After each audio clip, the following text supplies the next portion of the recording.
sebenarnya mungkin kalau teman-teman yang sudah bekerja terus perusahaannya mungkin menerapkan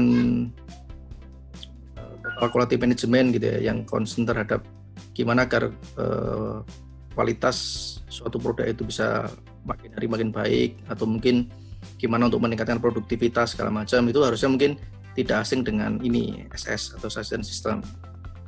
Jadi kalau secara definisi, ini definisinya ada banyak sebenarnya, cuman satu yang mungkin dipakai di kita di perusahaan di Garuda Food, SS itu lebih kepada upaya atau sistem untuk menjalankan dan mengendalikan kegiatan improvement management yang bersifat individu gitu, yang bisa menunjang proses kerja.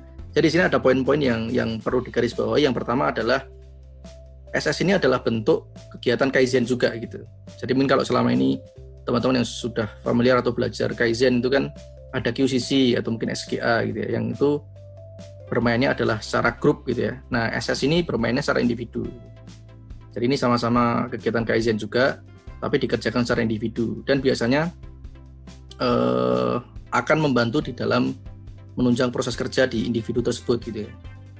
Walaupun sebenarnya kalau kesininya ini SS ini tidak hanya individu gitu. Jadi kalau di perusahaan-perusahaan, bahkan di Garuda Food juga udah mulai ada itu namanya SS Group gitu. Jadi SS-nya itu isinya bisa 2 orang atau 3 orang gitu.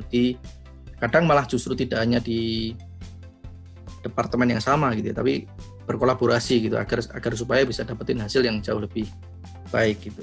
Bahkan kalau kita bicara kayak kompetisi gitu ya, kompetisi terkait dengan Kaizen gitu, itu juga banyak yang SS yang justru berprestasi, itu yang SS yang tidak individu, yang dia biasanya berkelompok gitu ya, bisa 2-3 orang, karena biasanya akan mengangkat topik yang jauh lebih berbobot gitu, dan improvementnya biasanya lebih baik gitu. Walaupun seperti itu, tapi definisi awalnya memang SS ini untuk individu. Jadi kalau mungkin suatu saat mungkin ada teman-teman yang masih sekolah gitu ya, mungkin ada suatu saat kerja segala macam, nanti USS ini adalah dalam rangka karyawan di perusahaan itu bisa memberikan kontribusi gitu ya, kontribusi terhadap perusahaan itu dengan menyumbangkan ide-ide Kaizen improvement gitu ya, sehingga proses kerja dia bisa menjadi lebih baik gitu, kerjanya jadi lebih produktif gitu. Jadi definisinya seperti itu. Terus ini sasaran ini sebenarnya lebih kepada, jadi SS ini tidak hanya bagi individu, tapi juga dari sisi perusahaan juga mendapatkan hasilnya gitu. Jadi bisa teman-teman baca di situ, ya kalau buat perusahaan ya tentu itu adalah sarana untuk melihat ya kemampuan si karyawan itu sendiri gitu. Oh ternyata si A si B ini memiliki kemampuan yang mungkin selama ini kalau dia di pekerjaan daily nggak kelihatan, tapi dengan dia dikasih wadah dalam bentuk kegiatan atau sistem namanya SS ini, dia bisa memunculkan, ternyata dia bisa melakukan hal-hal yang mungkin selama ini nggak kelihatan, tapi dengan adanya ini dia bikin karyanya dia sehingga bisa kelihatan oleh perusahaan gitu ya. Terus yang kedua juga bisa jadi sarana untuk penghargaan kepada individu karyawan gitu. Walaupun sebenarnya kalau kita bicara penghargaan ya memang kalau setiap tahun kan selalu ada perusahaan tuh selalu punya performance management system, ada sistem reward juga di situ.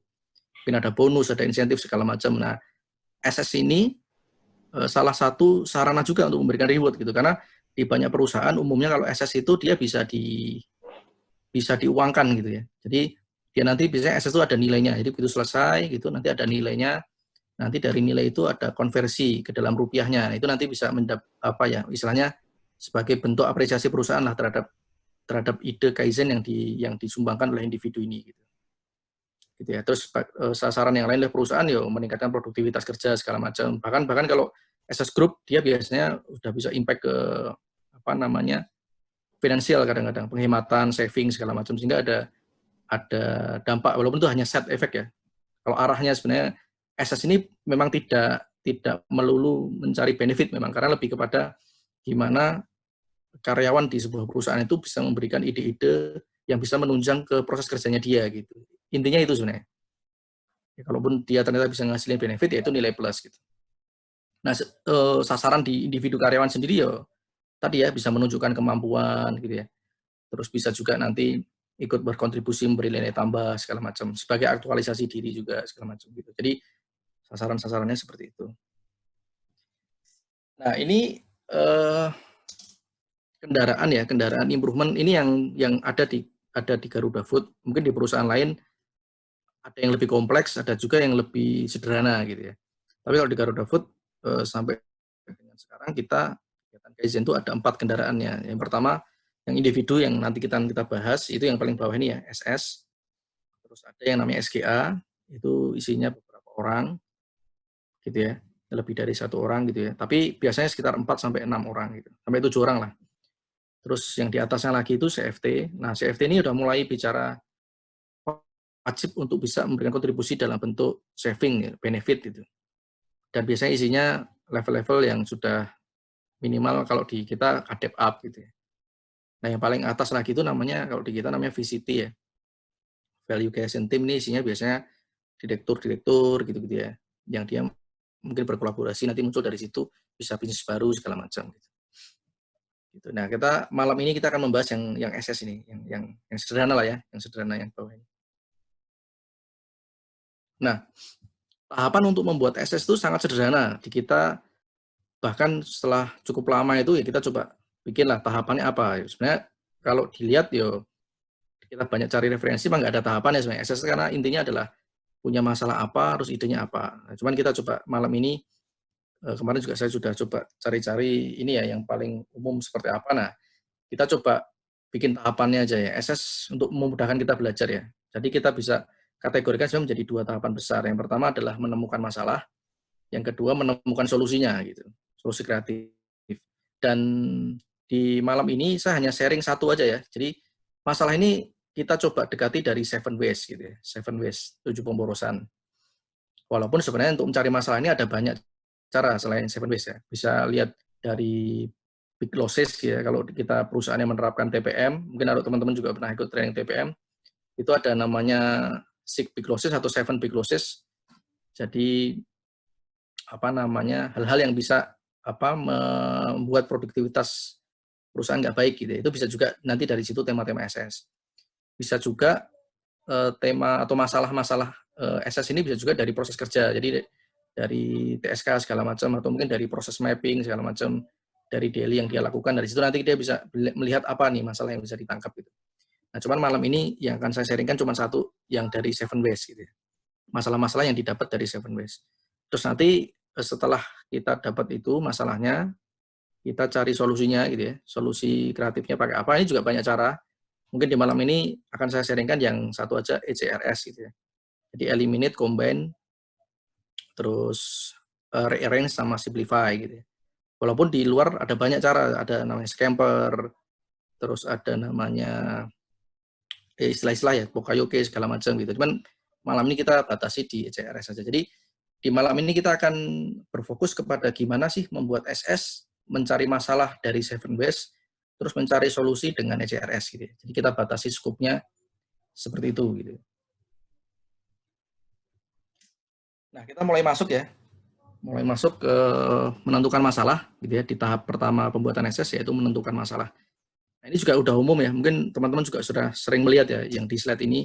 Jadi masalah itu apa gitu ya? Masalah itu ya gap atau penyimpangan antara kondisi aktual, gitu ya, kondisi aktual saat ini dengan apa yang diharapkan gitu ya.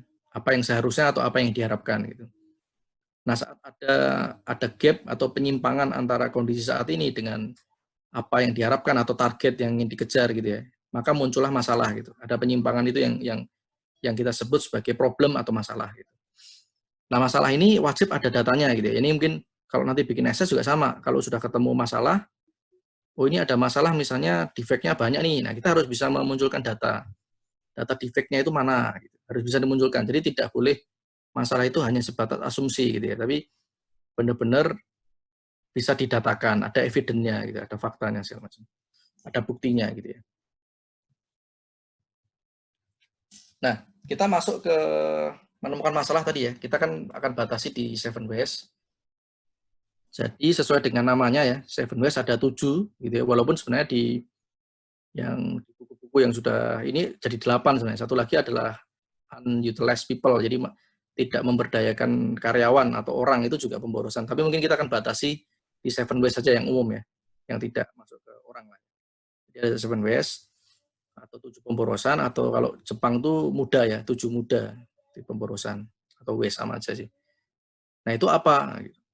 Itu adalah semua aktivitas yang bisa menimbulkan biaya gitu ya, dan mungkin atau waktu tetapi tidak memberikan nilai tambah gitu. Gitu ya. Jadi segala sesuatu kalau kita di perusahaan, kita bekerja gitu ya, yang dia menimbulkan biaya atau mungkin memunculkan waktu gitu ya, tetapi tidak memberi nilai tambah. Nah itu adalah waste gitu ya. Ada 7 nanti, 7 besar ya. Ya waste nanti kita akan coba bahas satu-satu gitu ya. Nah, nilai tambah itu apa? Kalau dari sini kan kita definisikan aktivitas yang tidak memberi nilai tambah. Nilai tambah itu apa? Nah, nilai tambah ini adalah segala sesuatu atau segala kegiatan atau aktivitas yang mampu meningkatkan serapan pasar gitu ya. Atau bisa meningkatkan fungsi dari suatu barang. Namun ini dilihat dari sudut pandang pelanggan gitu ya. Jadi pelanggan tuh mau bayar sebuah produk atau jasa itu apanya gitu. Nah, itu dari sudut pandang itu. Kalau selama kegiatan-kegiatan yang kita lakukan di perusahaan itu tidak penting gitu ya, di mata pelanggan, nah itu berarti kita kategorikan di bawah itu, yang tidak bernilai tambah gitu. Gitu ya. Jadi misalnya ada proses ini nggak bagus, terus akhirnya di rework ulang gitu ya. Itu kan saya konsumen tidak mau tahu gitu. Konsumen tahunya pokoknya saat saya bayar dengan harga sekian, saya pengen punya dapat barang yang dengan kualitas seperti apa, seperti ini gitu ya. Nah, proses di belakangnya itu saat dia menghasilkan sebuah produk atau barang atau jasa itu, bisa di situ ada rework, ada macam-macam ya yang terjadi di perusahaan itu tidak mau tahu pelanggan.